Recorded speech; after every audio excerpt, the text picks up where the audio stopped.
Free mixing অভ্যস্ত কোনো মেয়েকে বিয়ে করলে অন্তত নিজের সন্তানের জন্য একজন লজ্জাশীল মা দিতে পারবেন না। চিন্তা করুন, পুকুরের পানিকে সবাই নানান কাজে ব্যবহার করে, কিন্তু দিন শেষে কেউ কিন্তু পান করে না।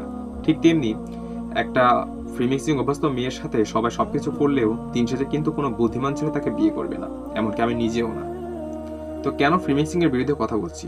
আপনাদের আমি দেখাচ্ছি যে ফ্রি মিক্সিংটা কতটা ভয়াবহ হতে পারে, সামনের দিনগুলোতে হতে পারে আরো। আমি ছোট একটা উদাহরণ দিচ্ছি, সেই উদাহরণটার নাম হচ্ছে বিদায় অনুষ্ঠান। আজ থেকে 3 বছর আগে যখন আমি এসএসসির ব্যাচ ছিলাম, তো আমাদের যখন লাস্ট ডেট আসলো এক্সামের আগের দিন, তো আমরা সব বন্ধু বান্ধবরা মিলে আগে থেকে প্ল্যানিং করেছিলাম যে আমরা একটা খাবারের আয়োজন করব, যেটা হবে বিদায় অনুষ্ঠান। এবং সেই দিন আমরা সকল বন্ধু বান্ধব মিলে কিছু চাঁদা দিয়েছিলাম এবং স্যারদের থেকেও কিছু সাহায্য নিয়েছিলাম, নিয়ে আমরা একটা আয়োজন করেছিলাম। সে আয়োজনের মূল লক্ষ্য ছিল যে আমরা এখানে লাস্ট স্যারদের থেকে কিছু কথা শুনবো, তেনাদের কাছ থেকে আমরা দোয়া আশীর্বাদ নিব। তো আমরা খাওয়া দাওয়ার পর্ব শেষ করে আমরা স্যারের পাশ হয়ে সালাম করতাম এবং স্যাররা আমাদের মাথায় হাত রেখে দোয়া করে দিতেন আমরা যেন ভালোভাবে পরীক্ষা দিতে পারি এবং সামনের জীবনে ভালোভাবে এগোতে পারি। তো এই ছিল আমাদের সিস্টেমটা আর কি 3 বছর আগে। তো 3 বছর পরে ঠিক এই বিদায় অনুষ্ঠান নাম হয়ে গেছে র্যাগ ডে। এই দিনে কেউ আর স্যারদের সালাম করে না, কেউ স্যারদের কোনো সম্মান করে না। এই দিনে কি চলে আসছে? এই দিনে চলছে একটা ছেলে একটা মেয়ের গায়ে অনায়াসে হাত দিতে পারছে, অনায়াসে হাত ধরতে পারছে, একটা ছেলে একটা মেয়ের শরীর দেখতে পারছে, নাচ গান হচ্ছে, আরো হারাম জাতীয় যা কিছু আছে।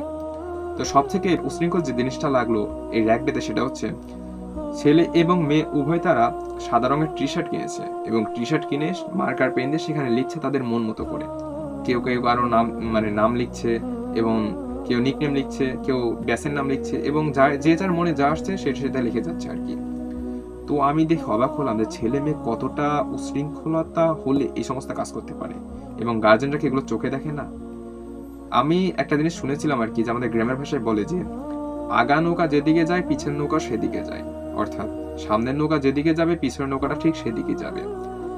এখন আপনি যদি ফ্রি মিক্সিং অভ্যস্ত কোনো মেয়েকে বিয়ে করেন, আপনার সন্তান সে ফ্রি মিক্সিং অভ্যস্তই হবে, সে কোনো দিনী আলেম কিংবা কোনো মুফতি আলেম কিছু হবে না।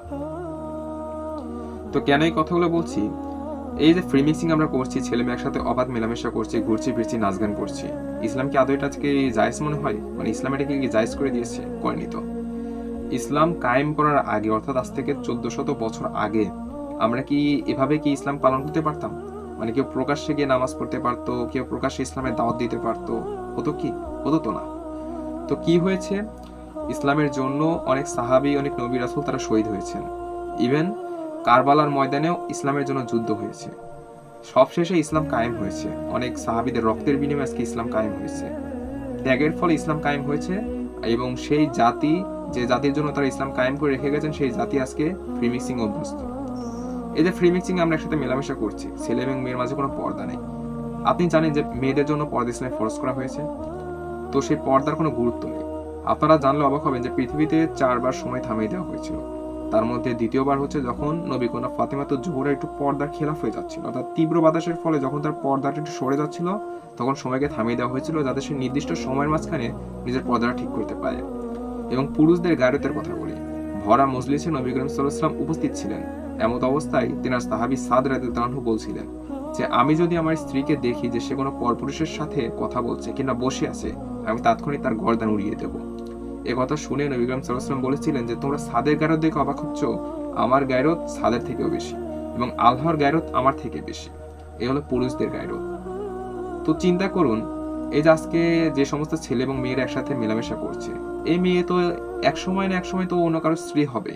তো সেই পুরুষ যদি কোনো দিন ইসলাম সম্বন্ধে ভালো জ্ঞান রাখেন, গায়রত সম্বন্ধে জ্ঞান রাখেন, সে যদি কখনো জানতে পারে যে তার স্ত্রী এভাবে পুরুষদের সাথে মেলামেশা করতো, ফ্রি মিক্সিং অভ্যস্ত ছিল, সে কতটা মেনে নিবে?